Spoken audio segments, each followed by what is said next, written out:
Hello అండి, welcome to ఈరోజు మన రెసిపీ వచ్చేసి బియ్యం పిండితో అట్లు అండి. ఎలాంటి పెరుగు, సోడా ఇలాంటివి ఏమీ వాడకుండా కేవలం బియ్యం పిండితో ఇలా అట్లు చేసుకోండి. నోటికి ఏం తినబుద్ధి కానప్పుడు చాలా బాగుంటుంది. కారం కారంగా చాలా బాగుంటుంది. పిల్లలు కూడా చాలా ఇష్టంగా తింటారండి.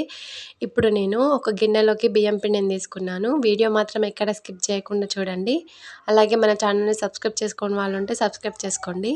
ఇప్పుడు దీంట్లోకి కొంచెం జీలకర్రని యాడ్ చేస్తున్నాను.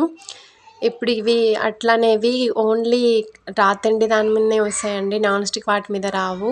ఇప్పుడు నేను కలిపే పిండి కన్సిస్టెన్సీతో అయితే ఇప్పుడు దీంట్లోకి కొంచెం కరివేపాకుని యాడ్ చేస్తున్నాను. 1 టేబుల్ స్పూన్ అల్లం వెల్లుల్లి పేస్ట్ యాడ్ చేస్తున్నాను. అండ్ కొంచెం వెల్లుల్లి ముద్దని కూడా యాడ్ చేస్తున్నానండి. ఈ వెల్లుల్లి యాడ్ చేయడం వల్ల చాలా టేస్టీగా ఉంటుంది. ఒకవేళ మీకు కావాలనుకుంటే కట్ చేసి పెట్టుకుని ఉల్లిపాయ ముక్కలనైనా యాడ్ చేసుకోవచ్చు, చాలా బాగుంటుంది. ఇక్కడ నేనైతే ఏం యాడ్ చేయట్లే. ఇప్పుడు దీంట్లోకి టేస్ట్కి తగ్గట్టు కారాన్ని యాడ్ చేసుకుందాము. కొంచెం ఉప్పుని యాడ్ చేస్తున్నానండి. ఇదంతా ఇప్పుడు బాగా కలుపుకోవాలి.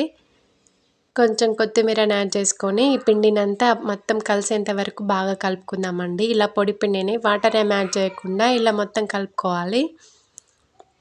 ఇలా మొత్తం కలుపుకున్న తర్వాత కొన్ని వాటర్ యాడ్ చేసుకుంటూ ఇది లిక్విడ్ లాగా కలుపుకోవాలండి. నేను ఇక్కడ చూపిస్తాను.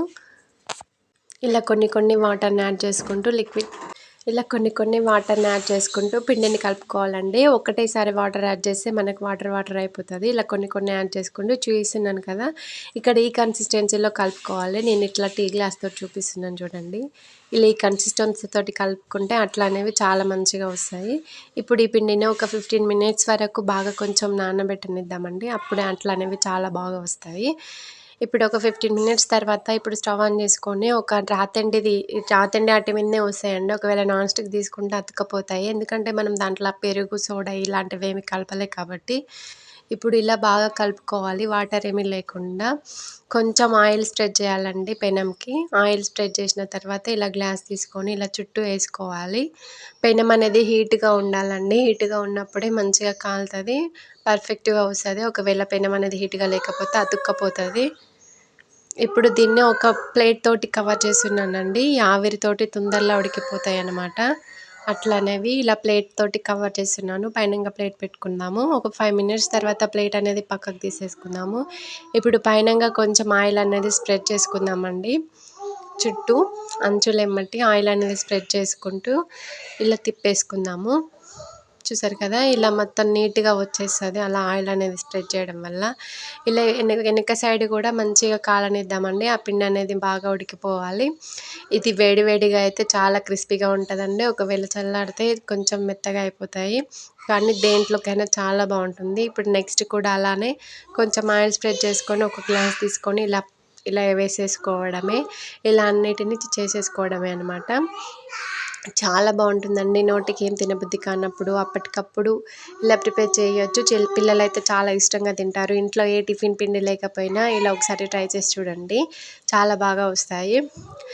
ఇలా అన్నిటినీ ఇలా ప్రిపేర్ చేసుకొని ఒక ప్లేట్లోకి తీసేసుకుందామండి. చూసారు కదా, ఇలా ఇది కూడా బాగా వచ్చింది. వెనక సైడ్ దీన్ని కూడా కాల్చుకొని సర్వింగ్ ప్లేట్లోకి తీసుకోవడమే.